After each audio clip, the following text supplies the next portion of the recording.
जय हिंद दोस्तों। आज हम इस वीडियो में समझेंगे एसी और डीसी में क्या अंतर होता है। ठीक है ना। सबसे पहले हम ये समझते हैं। सबसे पहले हम एसी करंट को समझते हैं। एसी करंट में क्या होता है, जो हमारी साइकिल होती है, साइकिल आप समझते होंगे, जिसकी साइकिल होती है, जो मतलब ये कैसे करंट चलता है वो चीज को हम समझाते हैं आपको पहले। ठीक है ना।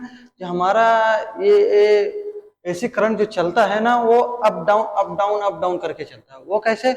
इसलिए क्योंकि ये एक एक सेकंड में ये 50 बार बंद होता है और चालू होता है। इसलिए क्या होता है, ये कभी प्लस में जाता है, कभी माइनस में जाता है। ठीक है ना।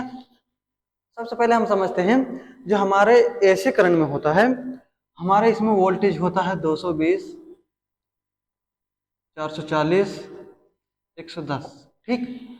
और जो ये हमारा इसमें अगर देखा जाए तो इसमें क्या होता है, वोल्टेज होता है। ठीक है ना। हमारे इसमें क्या होता है, न्यूट्रल और फेस। ठीक। इसमें क्या होता है, न्यूट्रल और फेस। ठीक।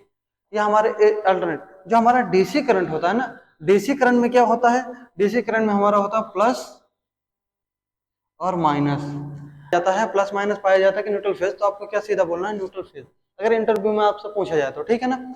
और अगर डीसी में पूछा जाए तो इसमें कितने फेज है कितने न्यूट्रल पाए जाते हैं, तो आप सीधा बोलना है कि इसमें फेज न्यूट्रल नहीं है और प्लस माइनस पाया जाता है। ठीक है ना। अब इस चीज को समझते हैं। ठीक है ना, डिटेल से। ये जो हमारा ये बना हुआ है, ये डायग्राम जो बना हुआ है, ये हमारा क्या होता है, वेव इसको बोलते हैं। जो इंजीनियरिंग लैंग्वेज में बोलते हैं, इसको हम वेव बोलते हैं। जो हमारी वेव होती हैं वो कैसे चलती हैं। ठीक है ना। जैसे ये हमारे ये है, ये पॉइंट, ये पॉइंट अभी हमारा क्या हुआ, ये पॉइंट हमारा ऑफ है, जीरो है। ठीक। लेकिन जैसे ही करंट इसका वोल्टेज बढ़ेगा तो यहाँ पे आके क्या होगा, तो प्लस हो जाएगा। ठीक। यहाँ पे फिर जीरो हो जाएगा। जब ये लाइन हमारी, ये जैसे मान लो ये एक तार ही मान लेते हैं, अगर मान लो कोई चीज ऊपर जाएगी तो ऊपर चली जाएगी, जब वहां पे आएगी तो वहां पर आ जाएगी, जब नीचे आ जाएगी तो नीचे हो जाएगी, तो ये माइनस हो जाएगा। ठीक। तो ऐसे ही करके फिर यहाँ पे आके जीरो होगा, ये फिर यहाँ पे प्लस होगा, फिर यहाँ पे जीरो होगा, फिर यहाँ पे माइनस होगा, फिर यहाँ पे जीरो होगा, यहाँ प्लस होगा, यहाँ पे जीरो होगा, यहाँ पे माइनस होगा, यहाँ पे जीरो। ठीक। अब ये हमारा क्या होता है, ये एक सेकंड में कितने बार, ये 50 बार, 50 times, 50 times up down plus minus zero, plus minus zero, ये 50 बार हो जाता है। जो आपने सुना होगा, अगर आपने ये पढ़ा हो या आप ITI कर रहे हो या इंजीनियरिंग कर रहे हो, तो आप ये चीज जरूर सुने होंगे, इलेक्ट्रिकल में 50 हार्स, 50 हार्स, 60 हार्स। 50 हार्स हमारे इंडिया में चलती है, जो अमेरिका साइड में है, नॉर्थ अमेरिका है, कनाडा साइड है, न्यूजीलैंड साइड है, क्या है, 60 हार्स चलता है। ठीक है ना। तो 60 हार्स हमारे इंडिया में क्या चलता है, 50 हार्स। 50 हार्स का मतलब यही है कि मतलब कि जो वो ये 50 हार्स है, ये एक सेकंड में 50 बार बंद हो रहा है, चालू हो रहा है, बंद हो रहा है, चालू हो रहा है। आप आपके घर में आज जो लाइट बल्ब लगा है, आप उसको देखते रहते हो, वो जलते रहता है? नहीं, वो क्या करता है, एक सेकंड में 50 बार बंद होता है और 50 बार चालू होता है। अगर मान लीजिए हम उसको क्यों नहीं देख पाते, क्योंकि हमारे जो देखने की आंखों की देखने की क्षमता है, वो क्या है, अगर कोई भी चीज एक सेकंड में 12 बार से ज्यादा अगर हो रही है, तो हम उसको, हमारी आंख कैच नहीं कर पाएगी, देख नहीं पाएगी उतने बराबर से। ठीक है ना। और मान लीजिए ये तो 50 बार कर रही है, तो हम तो इसको बिल्कुल नहीं देख पाएंगे, क्योंकि ये 50 बार बंद चालू हो रही है इतनी फास्ट। ठीक है ना। इसलिए हमको नहीं दिखती है। ठीक है ना। अगर मान लीजिए आप उसको देखना चाहते हैं कि हमारी वोल्टेज सच में ऊपर नीचे बंद चालू हो रही कि नहीं हो रही, तो आप क्या कर लीजिए, एक VFD ले लीजिए, वेरिएबल फ्रीक्वेंसी ड्राइव। जो होता है ये वेरिएबल फ्रीक्वेंसी ड्राइव क्या करता है, इसको फ्रीक्वेंसी को वो क्या करता है, वेरी कर सकता है, वेरी करता है। ठीक है ना। वेरी करता है। अगर आप उसमें क्या दे दीजिए, आप अगर उसको सेटिंग कर दिए 1 हार्स, ठीक, 1 हार्स या 10 हार्स, तो 10 हार्स में तो मतलब एक सेकंड में 10 बार बंद चालू होगा। या 5 हार्स दे दीजिए, तो आप क्या कहते हैं, वो 5 बार बंद चालू होगा। तो आप आराम से देख लीजिए, वैसे जलेगा, बंद हो, ऐसे जलेगा, बंद हो, जलेगा, बंद हो। तो आप आराम से उसको देख सकते हैं कि मतलब हमारी कितने, मतलब कि सच में बंद चालू होता है, लेकिन हमारी आंखें उसको देख नहीं पाती। ठीक। अब इसको समझ लेते हैं एसी करंट को, इसमें क्या अच्छाइयां हैं। ठीक। इसमें अच्छाइयाँ ये हैं कि जो ये ऐसे करंट होता है हम इसको लॉन्ग लॉन्ग डिस्टेंस तक भेज सकते हैं, 1000 किलोमीटर, 2000 किलोमीटर, 5000 किलोमीटर तक हम इसको आराम से भेज सकते हैं। किस विधि से? स्टेप अप करके। स्टेप अप करके नहीं हम इसको क्या कर सकते हैं, भेज सकते हैं। ठीक, 1000, 2000, 4000 किलोमीटर दूर इसको हम आराम से, मतलब इसको क्या करते हैं, जैसे हमारा पावर हाउस से पावर बना, ठीक है ना, पावर बना हमारा क्या 11 केवी की जनरेशन होती है, ठीक है ना। अच्छा, जो हमारी लाइट बनती है 11 केवी की बनती है, ठीक। फिर हम उसको क्या करते हैं 130 के 2 केवी की हम क्या करते हैं, उसको स्टेप अप कर देते हैं। स्टेप अप कर देते हैं, इसका वोल्टेज बहुत हाई हो जाता है। तो हमको क्या करना है, क्या होता है, हमको इसको एक ले जाने के लिए एकदम आसान मिल जाता है, एकदम इसमें जो लॉसेस है वो भी कम हो जाता है, ले जाने के लिए चाहे जितनी दूर तक हम इसको ले जा सकते हैं।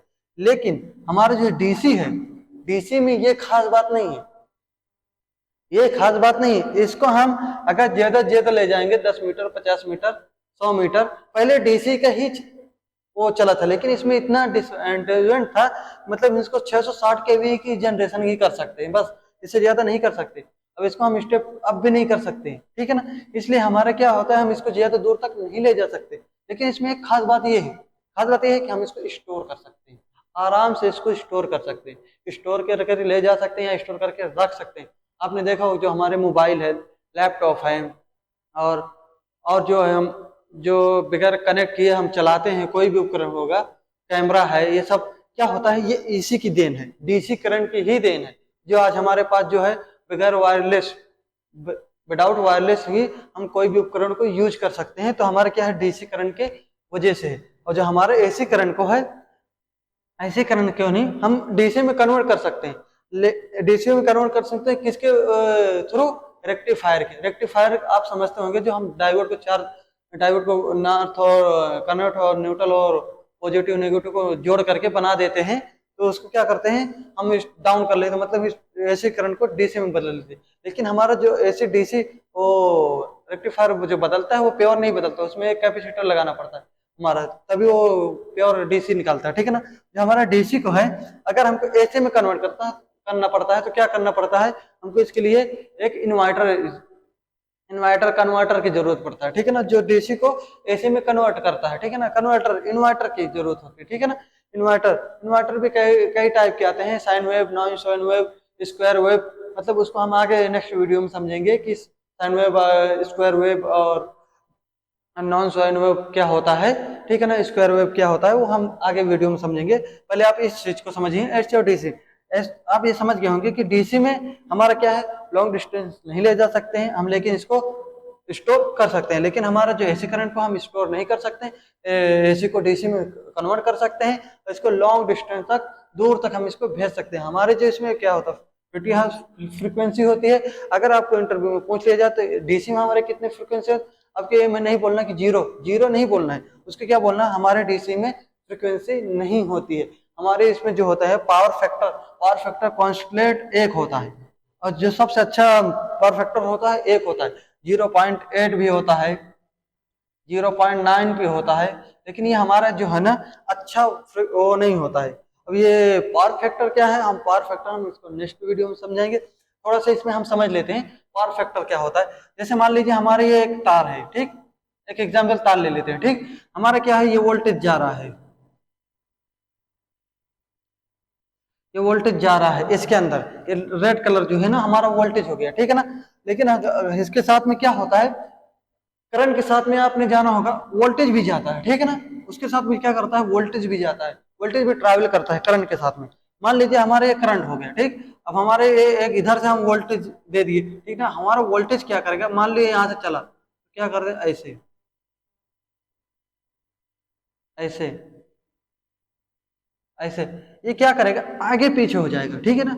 आगे पीछे हो जाएगा, आगे पीछे हो जाएगा, तो इसमें क्या होगा, गैप बनने लगेगा, डिफरेंस, डिस्टेंस बनने लगेगा। जब ये डिस्टेंस बनता है तो क्या होता है, हमारा पावर फैक्टर को क्या होता है, अच्छा नहीं होता। 0.8, 0.9, इसको अगर 1 है तो 1 है तो इसके साथ में चल रहा है, अगर 8, 9 है तो इसके साथ में मतलब आगे पीछे हो गया। जब आगे पीछे हो जाता है तो हमारा क्या होता है, जो हमारे लॉसेस होते हैं वो ज्यादा होने लगते हैं, जो हमारा मीटर है वो कंज्यूम करने लगता है ज्यादा लाइट। इसलिए हमारा क्या करते हैं, पावर फैक्टर को जितना अच्छा रखोगे उतना ही अच्छा हमारा इलेक्ट्रिसिटी बिल में इजाफा होगा, मतलब कि उतना ही कम यूज होगा, ठीक है ना। हमारा जो मीटर है कम कंज्यूम करेगा लाइट, ठीक है। इसमें कांस्टेंट 1 होता है, मतलब इसमें घटता बढ़ता नहीं है डीसी में, ठीक। लेकिन हमारे एसी में क्या है, पावर फैक्टर बढ़ता घटता रहता है। इसको क्या करते हैं, इसको हम स्टेबल करने के लिए कैपेसिटर कहने यूज करते हैं या कैपेसिटर बैंक लगाते हैं, ठीक है ना।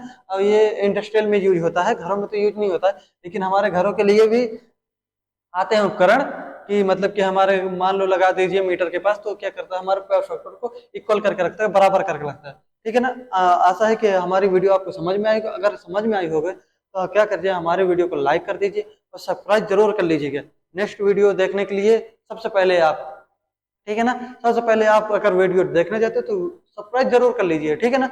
मैं अगर आपको कुछ भी अच्छे से ना समझाया हूँ या कुछ गलत समझाया हूँ या फिर सही तरीके से ना समझाया हूँ तो क्या करिए, हमारे कमेंट बॉक्स में कमेंट कीजिए, मैं उसको आपको बताऊंगा कि मतलब कि मैंने क्या गलती किया, क्या सही किया, उस चीज को मेरे को भी नॉलेज हो, ठीक है ना। ऐसे डी से आप भी समझ गए। चलते हैं, मिलते हैं नेक्स्ट वीडियो में। जय हिंद।